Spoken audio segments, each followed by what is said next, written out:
Vice chairman విషయంలో జరిగిన అవిశ్వాస తీర్మానానికి విలేకరులను అనుమతించే విషయంలో సూర్యాపేట డిపిఆర్ఓ సమాచార శాఖ వారు వివక్షతను ప్రదర్శించి చిన్న పత్రికలు పెద్ద పత్రికలని చిన్న ఛానళ్లు పెద్ద ఛానళ్ళని విలేకరుల మధ్యనే తగుకు ఈరోజు కారణమైంది సూర్యాపేట డిపిఆర్ఓ. దీన్నందరూ నిర్ణయాలకు అతీతంగా ఖండిస్తున్నారు. ముఖ్యంగా సమాచార శాఖ తరఫున అందరికీ సమాచారం ఇచ్చి విలేకరి అంటే అందరికీ అక్రిడిటేషన్ కలిగిన వారిని కూడా కాదని తాను సొంత నిర్ణయాలతోనే ఎవరిని ఎక్కడ సంప్రదించకుండా కొందరిని మాత్రమే అనుమతించి మరి కొందరి జాబితాను పోలీసులకు ఇచ్చి పోలీసుల దగ్గర జర్నలిస్టుల మనోభావాలు దెబ్బతినేలా అనుమతించకుండా చేశారు. ముఖ్యంగా నిన్ననే మిత్రులారా భారతదేశ గణతంత్ర దినోత్సవం 75వ సంబరాలు జరుపుకున్నాం. అంబేద్కర్ రాసిన విగ్రహం సాక్షిగా ఆయన నిలువెత్తు విగ్రహాన్ని చూపిస్తూ ప్రశ్నించే తత్వాన్ని నిలుపుకోండి, మీరు ప్రశ్నించండి, మీ హక్కుల కోసం అన్నారు. మరి జర్నలిస్టుల హక్కులు బాధ్యతల కోసం మేము ఈరోజు అదే అంబేద్కర్ గారిని స్ఫూర్తిగా తీసుకొని అదే రాజ్యాంగాన్ని మాకు కల్పించిన హక్కుల కోసం మేము మాట్లాడుతున్నాం.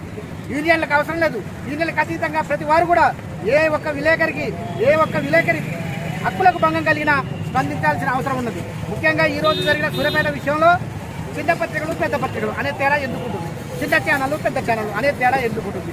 ముఖ్యంగా ఎలక్షన్ కమిషన్ ఆఫ్ ఇండియా పేరు చెప్పి జిల్లా మెజిస్ట్రేటు కలెక్టర్ గారిని తప్పుదోవ పట్టించి ఎలక్షన్ కమిషన్ జీవో ఉందని ఆ జీవో ప్రకారం నేను చేశాను అంటున్న డిపిఆర్ఓ ఆ జీవోని ఇప్పుడు బయట పెట్టాలని మేము డిమాండ్ చేస్తున్నాం. Election commission of India A GO ఇచ్చింది, ఏ విలేకరులని లోపలికి పంపమన్నది ఈ జీవో ప్రకారం చేయాలనుకుంది.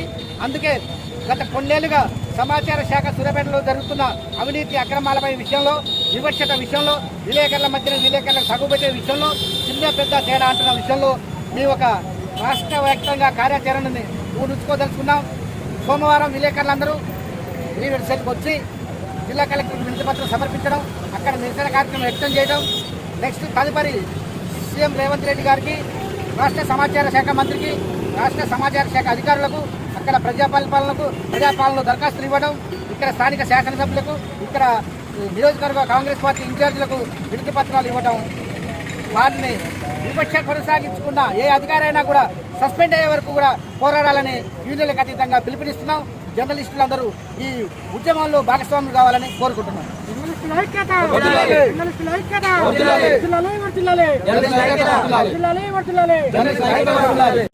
జర్నలిస్టులను ఒకే విధంగా చూడకుండా వారి మధ్య విభేదాలకు కారణమవుతూ ఒంటెత్తు పోకడ నిర్ణయాలు తీసుకుంటూ ఈరోజు అవిశ్వాసం సందర్భంగా జర్నలిస్టులందరికీ సమాచారం చేరవేయకుండా ఒక లిస్టు తయారు చేయడం జరిగింది.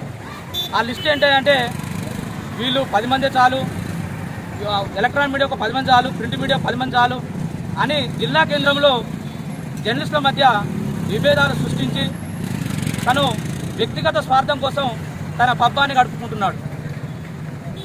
ఏ విషయమైనా జర్నలిస్టులకు తెలియజేయాల్సిన ఒక డిపిఆర్ఓ కొందరికే అన్నట్టుగా ఒక లిస్టు తయారు చేసి అందులో పోలీసులతోటి మీ పేర్లుంటేనే లోపల పంపుతాం అనే విధంగా ఈ విధంగా వ్యవహరించడాన్ని జర్నలిస్టుల మనోభావాలు దెబ్బతీసే విధంగా ఉన్నాయి.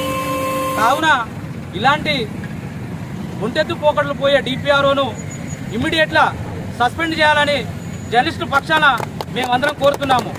జర్నలిస్టులు అంటే ప్రజలకు అనునిత్యం ఏ సమస్య ఉన్నా కూడా తెలియపరిచే జర్నలిస్టులుగా, పత్రికా మేధావులుగా, ఎలక్ట్రానిక్ మీడియా, ప్రింట్ మీడియా అనేది తేడా లేకుండా గుర్తింపు పొందితేనే పత్రికలైనా ఛానళ్ళైనా జర్నలిస్టులుగా పనిచేయడానికి ముందుకు వస్తారు.